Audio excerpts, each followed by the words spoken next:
नमस्कार, आप देख रहे हैं इंडिया अपडेट्स और मैं हूं आपके साथ सना हुसैन।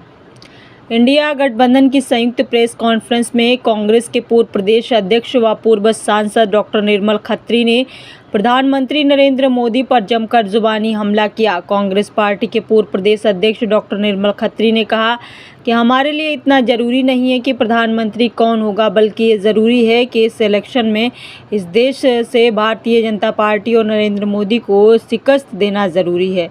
उन्होंने कहा कि इससे पहले भी देश में घटक दल बने थे और चुनाव के बाद मिली जीत के बाद जनता पार्टी ने बैठकर ये तय किया कि मोरारजी देसाई प्रधानमंत्री होंगे। वहीं इंडिया गठबंधन के उम्मीदवार सपा उम्मीदवार विधायक अवधेश प्रसाद ने कहा कि इंडिया गठबंधन के सारे नेता कार्यकर्ता पानी में शक्कर की तरह घुल मिल गए हैं और सभी मिलकर इस लोकसभा सीट से और देश से भाजपा का सफाया करेंगे।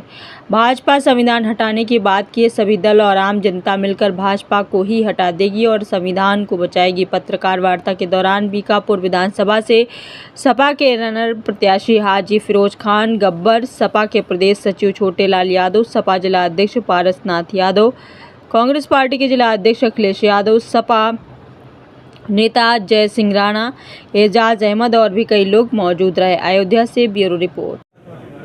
आप सब ने माननीय निर्मल खत्री जी जो एक वरिष्ठ नेता हैं और इनकी कांग्रेस पार्टी में देश स्तर पर अच्छी पहचान है, अच्छा इनका स्थान है। आज ये और कांग्रेस पार्टी और हमारे गठबंधन की जितनी पार्टी के नेता हैं, कार्यकर्ता हैं, भारतीय जनता पार्टी की सरकार को जड़ से उखाड़ने के लिए पूरी तरह से संकल्पित हैं और उसमें आज के स्थिति में हम ये कह सकते हैं, मैं अपना सौभाग्य समझता हूँ कि मेरा जन्म मर्यादा पुरुषोत्तम धरती में हुआ है।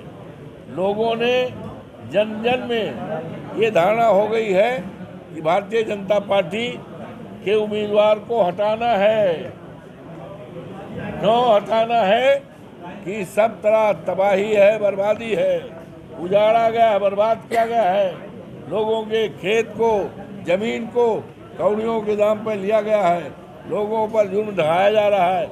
उसको हटाने के लिए समाजवादी पार्टी, कांग्रेस पार्टी, गठबंधन पार्टी के सारे नेता कार्यकर्ता जैसे पानी में चीनी डाल दी जाए तो एक हो जाती है, एक होकर के इस चुनाव में अच्छी तरह से लग गए हैं। निश्चित तौर से यहाँ की महान जनता का मैं अभिनंदन करता हूँ, स्वागत करता हूँ कि एक नया इतिहास बनाएंगी हिंदुस्तान में और लोकसभा जीतने के बाद मैं भी एक इतिहास कायम करूँगा।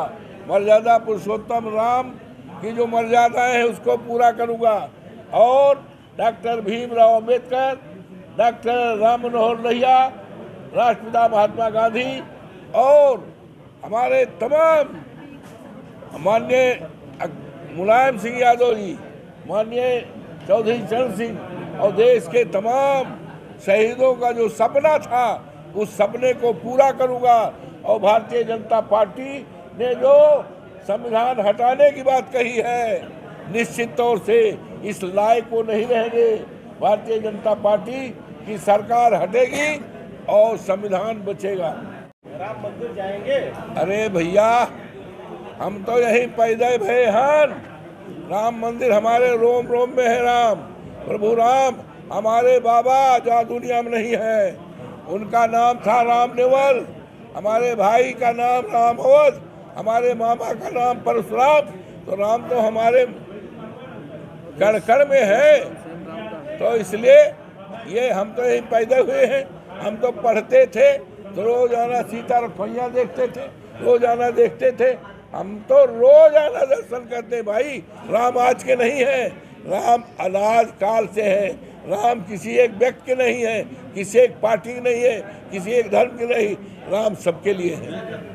नहीं है जो मुद्दा मोदी समझते हैं कि जिस मुद्दे के सहारे उनकी गाड़ी पार होगी मैं डंके की चोट पर जो देख रहा हूं नीचे, कि वो मुद्दा नीचे कहीं है ही नहीं। कहीं नहीं। और मोदी के भाषण से भी स्पष्ट यूं हो रहा है कि अगर ये उनका ट्रम्प कार्ड होता तो हर मीटिंग में इसी ट्रम्प कार्ड को वो चलाते, उन्हें और फर्जी पॉइंट चलाने की जरूरत नहीं थी। जब उन्होंने देख लिया पहले चरण में कि ये जगह, ये स्थान, ये मंदिर चुनाव का मुद्दा नहीं बन पा रहा है, अन्य मुद्दे चल रहे हैं, तभी वो बहकी बहकी बातें कर रहे हैं। तो आपके ऊपर आरोप लगा रहे हैं कि धन्यवाद। फेस्टो में है। हमारे किस नेता ने कहा, एक मिनट, सैम पेट्रोडा ने अमेरिका में जो बात कही वो ना एक्सरे के बाहर संदर्भ में है ना मंगलसूत्र। उन्होंने कहा कि मुझे अमेरिका की एक ये प्रक्रिया बड़ी अच्छी लगी कि यहाँ पर अगर कोई व्यक्ति मरता है तो उसकी आधी संपत्ति सरकार लेके आधी संपत्ति उसके परिवार को देती है। ये उन्होंने अपनी एक राय वहाँ पर किसी भाषण में रखी। ना ये कांग्रेस के मैनिफेस्टो में है, ना कांग्रेस के किसी नेता के भाषण में है, और इसका ऑफिशियली खंडन भी किया गया है कि भले सैम पेट्रोडा कांग्रेस से जुड़े हुए हों, लेकिन ये उनकी निजी राय होगी। और जो कहा भी है उन्होंने कि अमेरिका में ये होता है, वो मुझे अच्छा लगा। दूसरी बात बताएं, देखिए, अगर आप इन सारे दलों के मैनिफेस्टो को देखेंगे तो आप देखेंगे 75% चीज़ें तो सब में कॉमन ही दिखेंगी।